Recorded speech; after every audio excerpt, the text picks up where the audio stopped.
선포하기 전에 오늘 말씀을 잠깐 보고 믿음으로 선포하겠습니다. 오늘 읽어드린 말씀 로마서 5장에 보면 1절에 그랬어요. 그러므로 우리가 믿음으로 이롭다 하심을 받았으니 우리 주 예수 그리스도로 말미암아 하나님과 화평을 누리자 그랬어요. 누리자 그러면 진짜 누리자는 얘기예요. 하나님과 화평을 누리자. 하나님하고 화평, 하나님하고 관계에서 평화를 누리자 또는 평강을 누리자 그런 뜻이에요. 대상이 누군가 하면 하나님하고 누리자 그런 말씀이에요. 그러니까 이거는 가만히 생각해 보면 엄청난 역사예요. 대통령하고 식사 함께만 하려고 해도 이게 얼마나 힘든 거냐 말이지. 근데 주님과 화평을 누리면서 하나님하고 화평을 누리면서 동행하고 같이 잘 지낸다고 하는 거, 이게 얼마나 엄청난 축복이야. 이걸 누려라 그런 말씀이에요.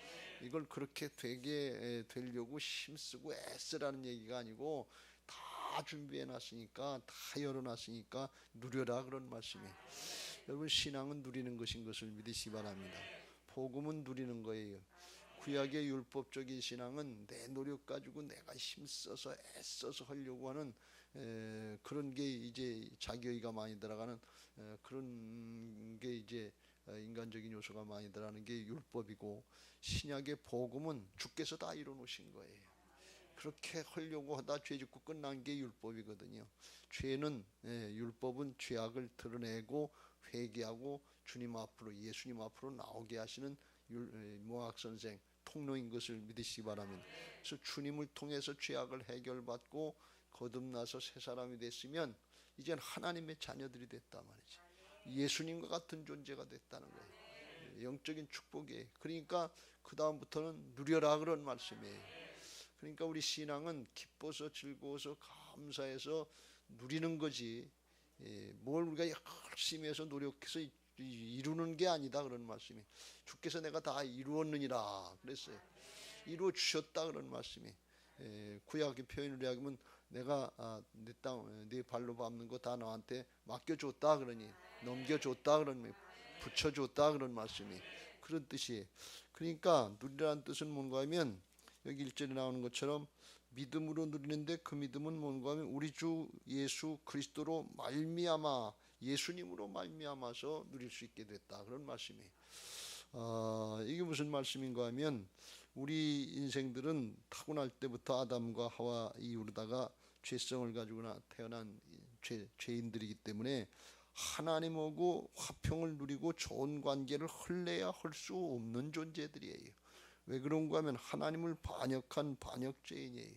아담과 하와 이후 하나님이 하나님 나라의 만왕의 왕 되시는데, 하나님의 말씀을 안 듣고 따르고 순종하지 않고 내가 왕 노릇돼가지고 내 마음대로 내 뜻대로 하려고 하는 그런 반역죄인들이란 말이지. 한 나라의 왕이 둘이면 되겠어요? 하나는 죽어야지. 압살롬은 제 아버지 죽이고 왕 되려고 반역한 거, 그런 죄인들이다 그런 말씀이. 하나님 아버지라고 그러면서 내 영역에서는 내 돈은 내 거고, 내 시간은 내 거고, 내 재능은 내 거고, 내가 주인 노릇해요. 내가 왕 노릇해요. 그러니까 하나님이 왕이에요, 내가 왕이에요. 우리가 예수 믿는다고 그러면서 하나님 믿는다고 하면서 여전히 왕 노릇하는 이런 반역죄인들이, 그러니까 화평할래 화평할 수가 없어요. 그 뜻을 거역하는데 자꾸 하나님을 들이받고 염소처럼 그렇게 하는데 어떻게 화평이 되냐 말이지. 그래서 주님이 그걸 감당해 주시려고 우리가 죄인 되었을 때, 원수 되었을 때 그의 아들을 죽이심으로 말미암아 하나님과 화목했다. 그 죄는 그냥은 안 되고 아들, 하나님의 아들 예수 그리스도를 십자가에 못 박아야, 그래야 해결되는 죄다. 그러니까 우리들은 예수님을 십자가, 하나님의 아들 독생자 하나밖에 없는 아들을 십자가에 못 박은 살인죄인들이, 반역죄인들, 살인죄인들, 그래서 죄인, 반역죄인다, 원수 같은 존재였다. 그러니까 하나님하고 화평할래 화평할 수가 없어요. 아주 쉽게 얘기하면 누가 내 아들 죽였는데, 태성이 죽였는데 그 사람하고 화평하라고 하면 말이 되겠냐 말이지. 밤낮 그리고 치받고 자기가 왕 노릇하고 자기가 주인 노릇하려고 그러는데, 이 미아중앙교회 내가 담임 목사요 그리고 들이받고 또 다른 담임 목사가 있다 그러면 이게 화평이 되겠냐 그러니, 될래야 될 수가 없는 관계였다 그런 말씀. 근데 그거 다 예수님이 십자가 지시고 죽고 사셔서 우리의 죄를 다 담당해 주신 것을 믿으시기 바랍니다. 죄 싹 다 모든 문제의 근원이 되는 죄악을 싹 다 해결해 주시고, 그걸로 끝나지 않고 이 원수 같은 죄인들, 반역죄인들, 삼족을 멸할 반역죄인들을 그 은혜로다가 보혈의 은혜, 부활의 능력으로다가 구원해 주셔서 그냥만 용서해 준다고 해도 고맙고 감사할 텐데 하나님의 자녀를 삼아 주신다는 게, 예수님 대신에 하나님의 자녀를, 예수님은 죽이시고 우리를 살리시겠다는 거예요. 이런 은혜가 어디 있어요? 이 하나님의 자녀를 삼아 주셔서 하나님 나라를 자녀 삼아 주신다는 건 그냥 막연히 그렇게 하는 것이 아니라 하나님의 아들 딸 삼아 주시고, 그리고 하나님 나라를 상속해 주시겠다는 거예요. 오늘 새벽에 말씀드린 것처럼 상속하면 그냥 상속하는 것이 아니라 하나님 나라의 영원토록 왕노릇해 하게 하시려고 하나님의 자녀를 삼아 주시고 하나님의 일꾼, 그리스도의 좋은 군사들을 만들어 주신 것을 믿으시기 바랍니다. 그러니까 그걸 누려라 그런 말씀이에요. 이게 엄청난 걸 만들어 놓으신 거예요. 그냥 이게 뭐 어떻게 말로 표현할 수가 없어요. 더 자세한 거는 나중에 꼭 믿음 지키시고 천국 가서 누리시길 주의 이름으로 축원합니다. 근데 여기서부터 누려라 그런 말씀. 근데 여기서부터 누릴 수 있는 근원은 뭔가 하면 예수님 때문에 그렇다는 얘기예요. 예수님 때문에 우리 죄인 된 우리들도 주님과 함께 십자가에 죽었고, 주님이 부활하실 때 다시 살아나서 이제 우리 육신의 옛사람은 죽고 예수님의 생명으로 거듭난 하나님의 자녀가 돼서, 영적으로 하나님의 자녀가 돼서 예수님처럼 하나님 관계가 아주 좋은 관계가 된 것을 믿으시기 바랍니다. 막힌 것이 없어졌어요. 죄악 때문에 막혀 있었는데 그걸 주님이 다, 죄악의 문제를 싹 다 해결해 주셨으니까, 모든 문제의 근원을 싹 다 해결해 주셨으니까, 그러니까 그걸 믿음으로 누려라 그런 말씀이에요. 그 믿음으로 누리는 게 뭔가 하면 2절에 또한 그로 말미암아 우리가 믿음으로 서 있는 이 은혜에 들어감을 얻었으며 하나님의 영광을 바라고 즐거워하느니라. 그래서 첫 번째는 하나님의 은혜를 누리는 자리로 나가라 그런 말씀. 하나님의 은혜를 누리는 자리로 나갈 수 있다 그랬는데, 하나님의 은혜를 베푸는 것이 구약의 지성소인데 그걸 시은좌다 이렇게 말씀해. 베풀 시, 은혜 은자, 자리 좌자. 은혜를 베푸는 자리다. 하나님 만나는 자리가 은혜 베푸는 자리인 것을 믿으시기 바랍니다. 그 자리가 어떤 자리인가 하면 예배의 자리, 기도의 자리인 것을 믿으시기 바랍니다. 찬송의 자리인 것을 믿으시기 바랍니다. 여러분 여기 오늘은 하나님 만나는 자리에 나온 것을 믿으시기 바랍니다. 죄인 되었을 땐 하나님 앞에 나가면 즉사해요. 하나님이 만나주시라네요. 모세가 하나님 만나달라고 그래도 너 나만 내 얼굴 보면 죽어. 그러니까 지나갈 때 등이나 봐라. 그리고 그러신 적이 있을 정도로 죄인은 하나님 못 만나면. 근데 우리가 예수님 때문에 죄악이 다 없어졌으니까 주님을 만날 수 있는 존재로, 아주 거룩한 존재로 만들어주는 걸 믿으시기 바랍니다. 믿음으로 말미암아서 주님의 거룩이 내 거룩이 되는 이런 엄청난 역사를 누렸단 말이에요. 예수님 때문에 누리는 거예요. 내가 뭘 잘해서 새벽 기도해서 저녁 기도하고 심야에 나와서 헌금하고 11조해서 그건 은혜를 누리는 극히 일부분일 뿐이고, 그것 때문에 그렇다면 그건 율법이에요. 그 복음을 누리는 게 아니다 그런 말씀이. 예수님 때문에 누리는 것이니까 복음으로 믿음으로 누릴 때는 기쁘고 즐겁고 감사하고 충만하고 사랑과 희락과 화평과 자비 양선 충성 온유 절제, 이런 성령의 열매들로 맺어지는 것을 믿으시기 바랍니다. 누리는 거니까 기뻐야지요. 예배 오는 게 힘들고 어렵고 부담스럽고 그러면 이건 복음을 누리는 게 아니에요. 율법의 특징은 뭔가 하면 이거 안 하면 죽을까 봐서, 이거 안 하면 벌 받을까 봐서, 이거 안 하면 혼날까 봐서. 율법으로 한 사람의 특징은 뭔가 하면 부담이 되고 두려움이 되고 염려가 되고 근심이 되는 거예요. 이게 율법이에요. 이게 인간적인 육신의 요소예요. 그렇게 신앙하는 것은 하나님의 믿음의 역사가 나타나질 않아요. 이 어린아이처럼 이 순수한 사람들에게 하나님의 역사를 나타내신다고 그랬잖아요. 그러니까 기쁘고 즐겁고 감사하고 그렇게 다 해놨다 그러면 그렇게 믿고 나가는 거예요. 이게 믿음이에요. 그건 왜 그러면 나를 의지해서 나가는 게 아니고, 내 노력 내 힘쓴 거 가지고 하는 게 아니고 예수님의 십자가 부활의 복음을 의지해서 나간단 말이죠. 그 믿는 믿음으로 나간단 말이죠. 그래서 예배가 기쁘고 즐겁고 감사하고 하나님의 앞에 신앙하는 게 기쁘고 즐겁고 감사한 것을 믿으시기 바랍니다. 왜? 예수님 덕분에 하는 거니까. 또 예수님이 대신해 주시니까. 그래서 항상 기뻐하라, 쉬지 말고 기도하라, 범사에 감사하라. 이는 그리스도 예수 안에, 예수님 믿고 거듭난 사람들의, 주님 안에 사는 사람들에게 주신 하나님의 뜻이라고 그랬어요. 그렇게 살도록 다 만들어 놓으셨단 말이에요. 누리라 그런 얘기예요. 그리고 하나님의 영광을 바라고 즐거워한다. 이거는 하나님 자신이 영광스러운 분인데 하나님의 영광을 바라고 즐거워한다. 우리도 그걸 누릴 수 있게 하셨는데, 우리가 이제 하나님 앞에 가서 주님과 함께 영광스러운 신령한 몸을 입고 영원토록 살 텐데, 그 궁극적으로 그런 것도 있고, 스데반이 눈을 열려서 하늘나라를 보고 하나님의 영광의 보좌를 바라봤던 그런 역사도 있지만, 하나님의 성품을, 하나님의 형상으로 만들어진 성품들이 우리를 통해서 나타날 때 하나님의 영광에 참여하는 은혜들이 있는 것을 믿으시기 바랍니다. 근데 그 여러 가지 뭐 거룩도 있고 기쁨도 있고 감사도 있고 뭐 다 그렇지만, 특별히 딱 한 가지 더 중요한 건 뭔가 하면, 예수님의 생명 자체인 사랑을 나타내는 것이 하나님의 영광을 나타내는 가장 큰 비결이요, 하나님의 영광이 나타날 때 세상이 바뀌는 역사들이 있는 것을 믿으시기 바랍니다. 예수님의 영이, 성령이, 성령 충만하면 생명이니까 사랑으로 충만해지는 거예요. 그게 언제 나타나는가 하면 그게 3절부터 5절, 이는 환난 중에도 즐거워하는. 왜? 구원받고 이제 하나님의 은혜를 누릴 수 있는 사람들은 모든 게 다 즐거운 거예요. 환난 중에도 거기도 하나님이 함께 하시는 역사, 하나님의 깊은 섭리가 있다고 하는 것을 깨닫고 그걸 믿음으로 견뎌내는 거예요. 그래서 이 인내할 수 있는 거예요. 환난 중에도 즐거워하나니 이는 환난은 인내를, 믿음으로 참고 견디고, 인내는 연단은 성숙한 성품, 거룩한 성품들, 성화의 과정을 겪게 한단 말이죠. 연단은 소망을, 성숙한 성격이 될 때, 그때 하나님만 바라보는 그런 소망을 갖게 되는 것을 믿으시기 바랍니다. 그때부터는 어렵고 힘들고 상황이 그래도 하나님께 소망이 생긴다 그런 말씀이에요. 오늘 가사에 나오는 것처럼 하박국 선지자가 고백한 것처럼, 무화과 나무가 무성하지 못하고 감람나무에, 포도나무에 열매가 없고 감람나무에 열매가 없고 소출이 없고, 논밭에 식물이 없고 우리의 양떼가 없고 양간에 송아지가 없어. 아무것도 없는데, 그런데 하나님이 소망이 된다는 거예요. 하나님이 믿어진다는 거예요. 이게 믿음인 것을 믿으시기 바랍니다.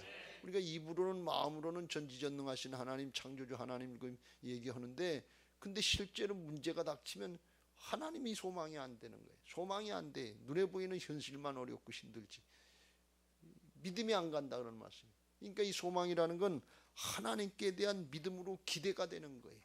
야, 이번에는 우리 전능하신 하나님, 전지전능하신 하나님 이 문제를 어떻게 해결해 주실까? 우리 교회 건축재정의 부채는 어떻게 해결해 주실까? 이게 기대가 되는 거예요. 소망이 되는 거예요. 근데 인간적으로 생각하면 문제만 크게 보니까 염려가 되고 근심이 되고 두렵고 그런 거예요. 근데 그럴 땐 하나님의 역사가 안 나. 이건 믿음의 역사가 아니에요. 왜? 하나님이 안 믿어지니까 자기 육신으로 생각하니까 염려, 근심, 두려움이 오는 거예요. 우리가 선포할 때인데 회개의 영이 임해서 염려와 근심과 두려움과 그런 불신앙의 영들은 쫓겨나가야 될 줄로 믿습니다. 그래서 쫓아내는 거예요. 영적인 역사가 안 나타나니까. 그래서 여기 소망을 갖게 하시고, 하나님께 대한 소망을 갖게 되면 그걸 부끄럽게 안 하신단 말이에요. 하나님께 소망 가진 거 엉뚱한 거 같고 인간적으로는 이제 황당한 것 같은데, 그 하나님이 믿어지는 사람들이 있어요. 그게 4장에서 말씀한 아브라함의 믿음인데, 죽은 자도 살리시고 없는 것을 있는 것 같이 부르시는 그 하나님이 믿어져서 바랄 수 없는 중에도 바라고 믿는 그런 믿음이 됐단 말이지. 하박국 선지자만이 아무것도 없어요. 바랄 게 없어요. 근데 바랄 수 없는 중에도 믿는 사람은 뭔가 하면 하나님이 믿어진단 말이지. 그 하나님이 믿어질 수 있는 사람이 어떤 사람인가 하면, 이 4장의 23절 24절 밑에는 보면 아브라함만 위한 것이 아니라 이제 죽은 자를 살리신 것을 믿는 우리들도 위함이라 그랬어요. 부활의 주님을 믿는 사람들이 그런 믿음이 생긴다는 왜 그러면, 부활하신 주님을 믿는다고 하는 것은 예수님 부활하셨다는 사실만 믿는 것이 아니라 살아계셔서 지금 함께 하신다는 게 믿어지는 사람이 부활신앙이다 그러는 거죠. 부활하셔서 죽고 끝나신 게 아니고 부활하셔서 살아계셔서 지금도 영으로 함께 하시고 우리와 함께 하시는 게 믿어지는 사람이 부활신앙인 것을 믿으시기 바랍니다. 그 사람이 아브라함처럼 상황은 바랄 게 없어요. 그런데 하나님을 바라고 하나님을 소망하면 그걸 부끄럽게 하지 않으시고 성령 부으시고 사랑을 부으신다. 이 사랑을 부으신다 그럴 때 그 사랑의 의미는 주면서 기뻐하는 사랑인데, 이 사랑의 의미가 되면 하나님도 사랑하게 되고 사람도 사랑하게 돼서, 하나님 사랑의 특징은 뭔가 하면 하나님이 주신 계명을 지키는 자라야 나를 사랑하는 자니 그랬어요. 말씀을 따르게 된다 그런 말씀이. 말씀을 따르게 되는 게 뭐예요? 일전에 말씀드린 것처럼 갈렙이나 여호수아의 신앙의 특징이 있는 건 뭔가 하면 순종의 자리로 나간다는 거예요. 하나님의 선순환의 역사를 봐야 되는데 순종의 자리로 나가야지. 근데 안 믿어지고 겁이 나고 두려움이 나고 불신이 되고 의심이 되면 이루어주시면 믿겠습니다, 응답해 주시면 믿겠습니다, 그렇게 우리가 기도를 한단 말이지. 근데 그런 기도가 아니고 살아계신 하나님이 믿어지니까 하나님 사랑이 되고 사람 사랑이 되니까, 그러니까 순종의 자리로 나갈 수 있는 존재가 된단 말이에요. 에스겔서 36장 26절 27절 굳은 마음이 부드러워져서 주의 윤례를 지키게 할지라, 지키게 하신다 그런 말씀이에요. 순종의 자리로 나가게 하셔서 하나님의 역사를 보게 하시는 게, 그러니까 부끄럽지 않은 역사를 보게 된단 말이죠. 그리고 사람 사랑, 자기를 사랑하는 것을 사람도 사랑해서 하나님 사랑, 사람 사랑이 되고 하나님의 역사를 이루게 하실 줄로 믿습니다. 그걸 뭘로 누린다고요? 믿음으로 누린다. 그 믿음의 근거는 뭐예요? 예수님이 십자가 부활로 죄악을 싹 다 해결해 주셨기 때문에 그게 믿는 믿음이 이제 우리가 바라는 부활신앙인 것을 믿으시기 바랍니다. 그래서 우리가 선포하는 거, 순종하는 거, 신앙하는 거, 이거 다 오직 의인은 믿음으로 말미암아 살리라. 그래서 자, 지금부터 이제 그 믿음 가지고서 선포하겠습니다. 믿음으로 해야지. 믿음으로 하지 않는 모든 것들이 죄악이다. 로마서 14장 23절. 이게 믿음으로 하지 않으면 자기를 의지해서 하는 거예요. 자기 재주나 기분이나 감정이나 지식이나 이런 거 의지하는 율법으로 되는, 기분 좋을 땐 좀 된 것 같고 상황이 좀 좋을 땐 되는 것 같은데 어렵고 힘들 때는 안 되거든요. 믿어지지가 않거든요. 하나님 원망하고 불평하게 돼요. 그게 뭐 오락가락하는 게 아니고, 그래서 나를 의지하는 것이 아니고 상황을 의지하는 것이 아니고 그 문제가 되는 근원이 되는 죄악을 싹 다 해결해 주신 예수님을 의지하는 거다만, 예수님이 이루신 십자가 부활의 복음을 의지하는 것이 믿음인 것을 믿으시기 바랍니다. 그러니까 이건 요동하지 않는 거예요. 나에게 관계된 게 아니에요. 주님께 있는 거예요. 나를 의지해서 나를 왜 안 알아주나, 내가 이렇게 했는데, 그건 자기 의예요. 그 율법이에요. 그것도 싹 다 버리고 나는 이렇게 부족하고 모자라고 또 죄짓고 힘들고 어렵고, 그런데 이게 될까? 능력도 재주도 학벌도 없는데 될까? 그것도 아니다 그런 말씀이에요. 위축된 거, 억압된 거, 다운된 거, 그것도 버리고, 조금 뭐 잘난 것처럼 비교의식 해가지고 조금 우쭐한 거, 이것도 버리고, 다 자기를 의지하는 거, 인간을 의지하는 거 싹 다 버리고 주님이 필요합니다. 은혜로 됩니다. 믿음으로 나갑니다. 주님을 의지해서 하는 게 신앙이다 그런 말씀이 무슨 뜻인지 아시겠죠? 그러니까 오늘 지금 선포하는 것도 다 치료되는 것도, 심령이 치료되고 몸이 치료되고 회복되고, 뚫린 게 막힌 게 뚫리고, 없는 게 이제 창조주 하나님의 공급이 일어나는 이 모든 것도 다 믿음으로 되는 거다 그런 말씀. 예수님으로 말미암아 되는 것이지 인간의 요소가 아니다 그런 말씀이에요. 왜 그렇게 하느냐? 인간의 요소로 되면 자기 자랑해요. 인간의 요소로 되면 자기 건 줄 알고 고집 피우고서 쓰임받지도 못하고 떼앞다 끼고 지옥 가요. 그래서 하나님으로 된 것을 믿고 하나님 앞에 주권을 인정하고 하나님 나라의 사랑을 하면서 확장시키는 역사에 쓰임받고 아주 영원히 복되게 살라는 게, 이미 왕권, 하나님 나라에 참여하는 다스리는 왕권, 이거 우리에게 다 마련해 놓으신 것을 믿으시기 바랍니다. 영원한 축복 생명 다 마련해 놓으셨어요. 땅의 것 잠시 잠깐 지나가는 거 여기에 연연하지 말고 하늘이 열려지게 되시길 주의 이름으로 축원합니다. 로마서 1장 16절 17절 읽고 선포하겠습니다.